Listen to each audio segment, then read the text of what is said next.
안녕하십니까. 도전한방병원 한의사 이상훈입니다. 요즘 다들 백신 때문에 걱정도 많고 말도 많거든요. 오늘은 이 백신에 대한 소문에 대해서 한번 얘기해 보려고 합니다. 자, 전사무타라고 들어보셨습니까? 전사무타가 뭐냐면 백신을 맞기 전에 삼겹살을 먹고 백신을 맞고 나서 타이레놀을 먹어라, 그런 이야기인데, 이런 소문 때문에 요즘에 타이레놀 품귀 현상까지 생겼다고 합니다. 자, 이 소문에 한번 진상을 파악하러 가볼까요?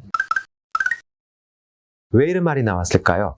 왜 열이 나는지에 대해서 먼저 알아보면 좋을 것 같습니다. 백신이라는 것은 우리 몸에 무리가 가지 않을 정도의 바이러스를 주입해서 면역체계들한테 다가올 바이러스에 대한 전투 준비를 시킨다고 생각하시면 될 것 같습니다. 마치 면역체계들에게 곧 이러한 바이러스들이 들어올지도 모르는데 너희가 알아두면 금방 대체할 수 있을 거야 하는 것과 같은 거죠. 그렇게 면역세포들이 바이러스와 싸우면서 열이 발생하는 겁니다. 열이 발생하는 것은 면역세포들이 열심히 일을 하고 있다는 뜻인 거죠. 이때 차은 성질을 가진 삼겹살을 먹게 되면 열도 나지 않고 몸살도 나지 않는다. 그래서 백신을 맞기 전에 삼겹살을 먹어라, 이렇게 말한 것 같은데요. 솔직하게 말하면 이 이야기를 누가 맨 먼저 시작했는지 모르겠지만 개인적으로 정말 상상력이 풍부한 사람인 것 같습니다. 자, 예를 들어서 우리가 몸에 열이 납니다. 이때 찬 성질을 가진 수박을 먹는다고 열이 떨어질까요? No. 아니거든요. 그리고 반대로 더운 성질을 가진 닭을 먹는다고 해서 열이 올라갈까요? No. 아니거든요. 이런 것들은 사실 말이 안 되는 이야기죠.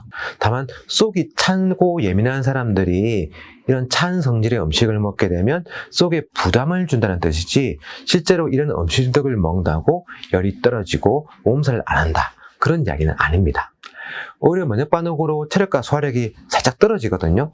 그러니까 백신 맞고 나면 오히려 죽이나 소화에 부담을 주지 않는 음식을 먹는 게 훨씬 더 도움이 되시는 거죠. 자, 그러면 후타에 해당하는 타이레놀에 대해서 이야기해 볼게요.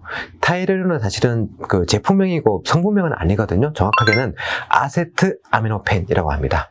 이 성분은 뭐냐면 우리가 감기에 걸리면 열도 나고 몸살도 생기게 되잖아요.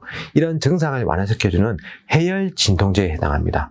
그런데 우리가 백신을 맞게 되면 열이나 몸살은 정상적인 면역 반응 중에 하나거든요. 그래서 미리부터 타이레놀을 먹을 필요는 없어요.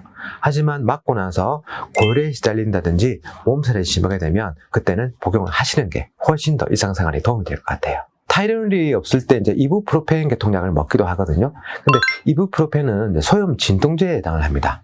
이 약들은 항체에 대한 면역 반응에 영향을 미칠 수 있기 때문에 권고하지 않는다는 이야기가 많습니다. 참고해 주시면 좋을 것 같습니다. 오늘 전사무태에 대한 궁금증 해결되셨죠? 하루빨리 코로나가 종식이 돼서 우리 모두 얼굴을 마주보고 즐겁게 대화를 나누고 하는 시간이 빨리 돌아오길 바랍니다. 궁금한 점 댓글 달아주시고, 그리고 구독, 좋아요, 알림 설정까지. 지금까지 한의사 이상훈이었습니다.